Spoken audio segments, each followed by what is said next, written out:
សួស្តីទាំងអស់គ្នាវីដេអូនេះដែរលោកគ្រូនឹងបង្រៀនទាំងអស់គ្នាពីវិធីសាស្ត្រនៃការប្រើប្រាស់រង្វាន់ round up rounddown តើរង្វាន់ក្បីនឹងគេប្រើដើម្បីធ្វើអ្វី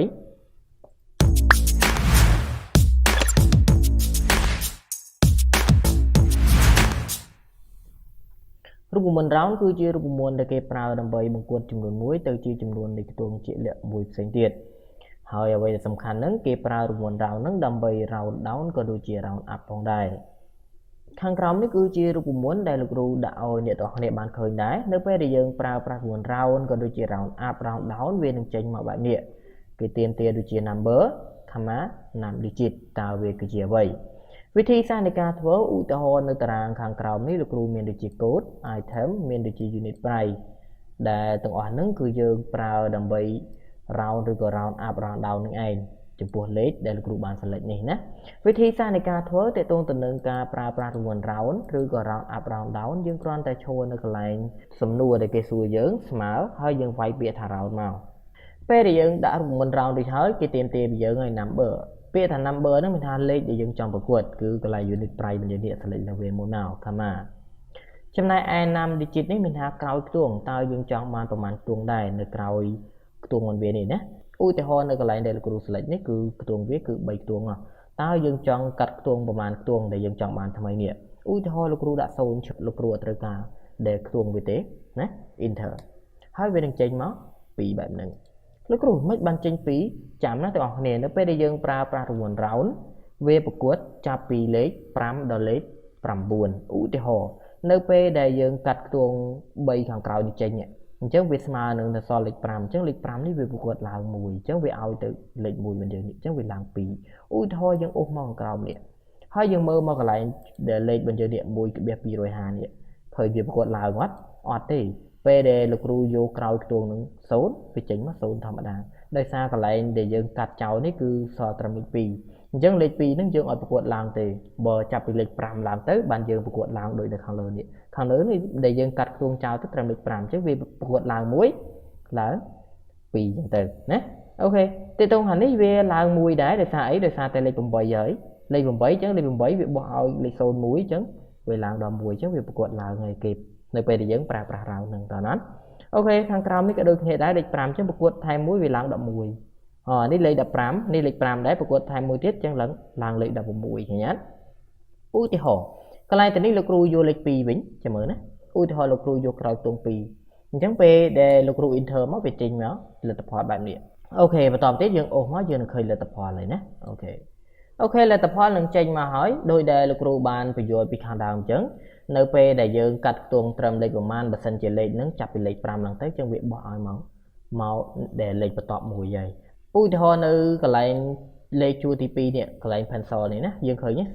0.85 អញ្ចឹងយើងកាត់លេខ5នេះចោលដោយសារមិនលោកគ្រូយក2ខ្ទង់អញ្ចឹងវាឡើង86ដោយសារអីដោយសារតែលេខ5នេះអញ្ចឹងវាបោះឲ្យមកលេខ5ខាងនេះទៅវាឡើង 0.86 អញ្ចឹងទៅ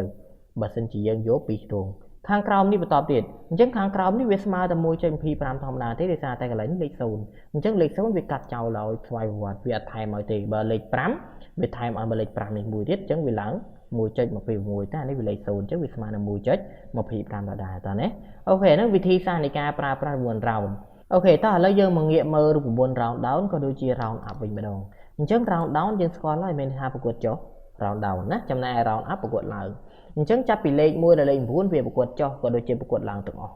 វាអត់លើកលែងទេលើកនេះឧទាហរណ៍នៅខាងមុខនេះបើសិនជាលោកគ្រូ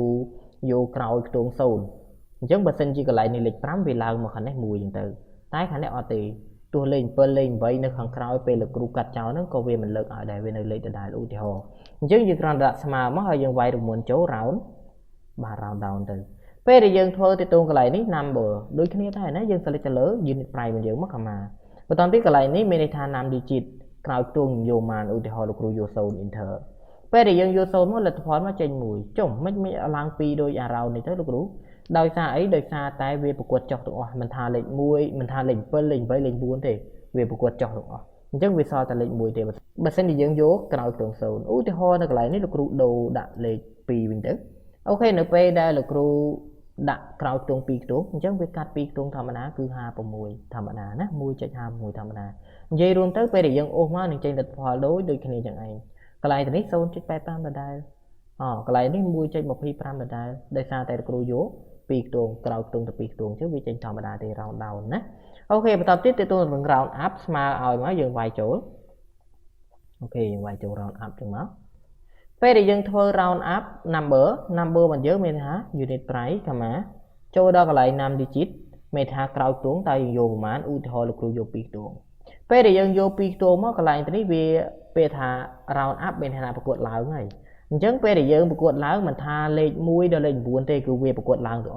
ui thì ho cái này nè cái này lên pi ní có về ประกวด láo này cứ thêm ao lên một mũi thì mũi về láo hàm nhé về ประกวด láo pi lên mũi là lên buồn chứ về ประกวด láo tụi cho này ประกวด chọc ní pi lên mũi là lên buồn cứ ประกวด chọc mà tụi ui thì ho là cừu ôm mà tiền cho này ai chấm nói chỉ pi ní có về ประกวด láo đấy cứ lên pram ประกวด láo ở cái này mũi cứ sâu chạy bài tụi mũi đời mà coi nhỉ cái này thì mũi chơi mà phi pram mấy ăn ประกวด láo chứ cứ lên sâu